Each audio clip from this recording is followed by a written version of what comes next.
Bapak Ibu yang terkasih dalam Tuhan, sebelum kita merenungkan firman Tuhan, mari kita berdoa. Bapa, kami mengucap syukur untuk nafas hidup yang Tuhan berikan bagi kami pagi hari ini. Kami mengucap syukur, kami akan merenungkan firman-Mu. Berkatilah, biarlah firman-Mu memberkati kami sepanjang hari ini. Di dalam nama Tuhan Yesus, kami berdoa. Amin. Bapak Ibu yang terkasih di dalam Tuhan, tiba kita di Kejadian pasal yang ke-23.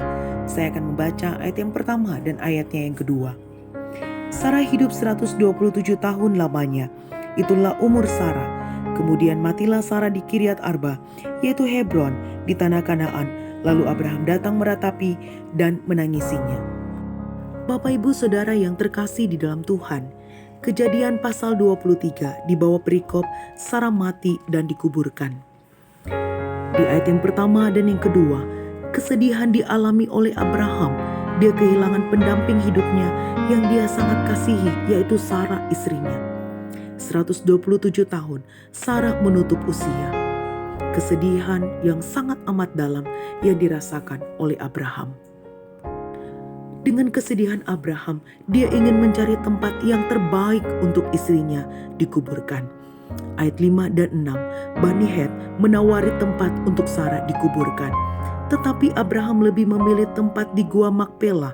Ayat yang ke-9, Abraham membeli 400 sikal perak.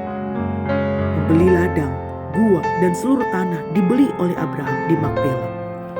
Bapak, Ibu, Saudara yang terkasih di dalam Tuhan, mengapa Abraham lebih memilih Gua Makpela? Karena Makpela terletak di Hebron di tanah Kanaan.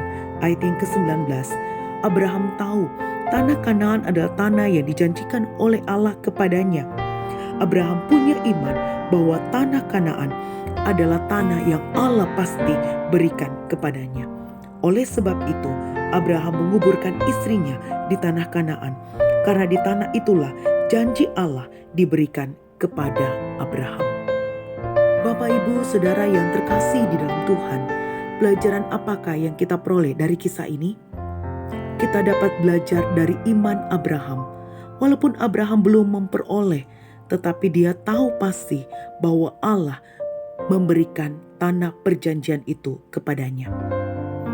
Oleh karena itu, walaupun kita tidak tahu apa yang terjadi, mari melibatkan Allah, mari beriman kepada Allah dan menaruh kepercayaan kita sepenuhnya kepada Allah. Dan disitulah Allah menyatakan janji-janjinya kepada saya dan kita semua. Bapak, Ibu, Saudara yang terkasih dalam Tuhan, mari belajar seperti Abraham melangkah dengan iman. Ketika kita bekerja, punya usaha, studi kita, mari kita melibatkan Allah di dalamnya.